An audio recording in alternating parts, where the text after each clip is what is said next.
parler de la question de la préfiguration dans le domaine chrétien du Nouveau Testament. Un cas tout à fait typique, bien évidemment, l'histoire d'Emmanuel. Emmanuel, pas les manuels, Emmanuel. Alors on lit au début de Matthieu que l'enfant portera le nom d'Emmanuel. On l'appellera Emmanuel.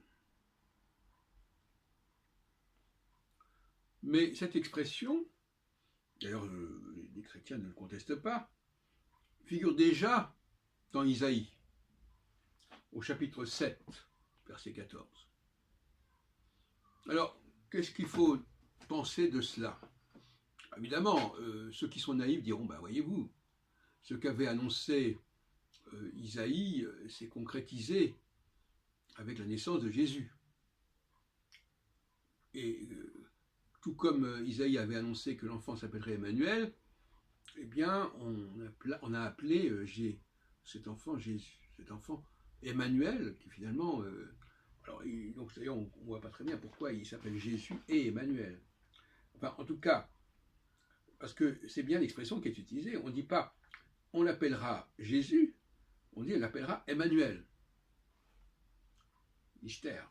Bon, je dis ça comme ça, peut-être qu'il y a une explication, probablement. Enfin, en tout cas, ce n'est pas Jésus qui est annoncé, c'est Emmanuel. Et dire pourquoi est-ce qu'on ne l'a pas appelé Emmanuel, et pourquoi a-t-on jugé bon de l'appeler Jésus? Si vraiment on voulait s'accorder et se conformer à ce qui avait été annoncé dans Isaïe, au chapitre 7, pourquoi ne pas avoir effectivement donné ce nom d'Emmanuel à cet enfant? C'est un mystère, de plus.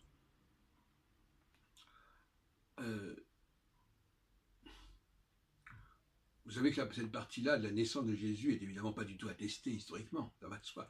Si on a pu attester l'existence d'un Jésus crucifié à une certaine époque, on n'a aucune preuve des conditions dans lesquelles ce personnage serait né, évidemment. Et encore moins qu'il serait né non pas du père, mais d'un autre, etc. Et encore ça pourrait se faire que l'enfant soit né d'un autre père et qu'on sache qu'il est né d'un autre père que celui de la femme, que celui qui a épousé la femme, ce qui d'ailleurs poserait la question de la judéité de Jésus, parce que pour moi, la matrilinéarité ne fait sens que si la femme est l'épouse d'un juif, et pas si elle est juive toute seule. Bon. Voilà un exemple, le cas, l'affaire Emmanuel. Il est avec nous, Dieu est avec nous. Immanuel. Donc ça veut beaucoup dire. Ça veut dire qu'effectivement, on attend la présence de Dieu auprès de nous, au milieu de nous en quelque sorte. Immanuel. Et je suis en train donc actuellement de lire ou de relire les prophètes pour voir. Et alors ce que je trouve assez frappant, je ne reste pas trop longtemps là-dessus, c'est que la formule éternel Tsevaot est traduite, par exemple, dans cette Bible de l'Alliance biblique universelle, par le Dieu de l'univers. Alors que Tsevaot, ça veut dire les armées.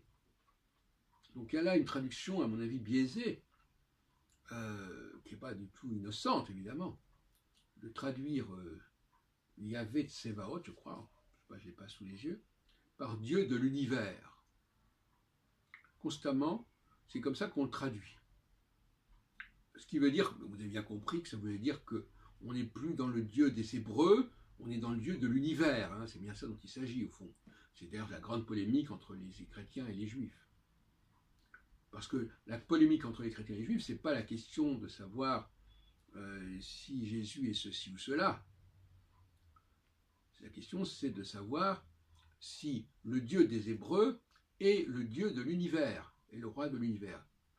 Cela dit, c'est un débat qui ne date pas de ce moment-là, puisque cette idée de faire de Yahvé, ou de faire de Elohim un Yahvé, et non pas de Yahvé un Elohim, c'est un autre sujet que j'ai abordé par ailleurs, cette idée, elle est déjà entendue dans les prophètes, et même, par certains côtés, dans des textes du Pentateuque qui ont pu être interpolés ou retouchés.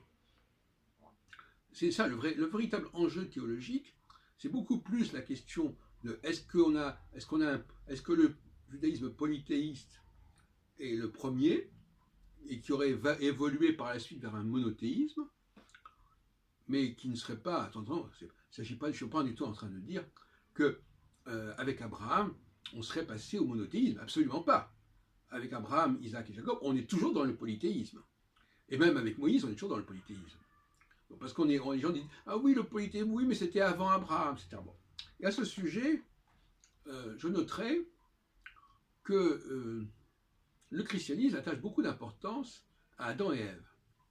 Donc à une période pré-abrahamique, n'est-ce pas? Avec aussi un Adam qui serait créé par le créateur de l'univers, plus simplement. Donc finalement,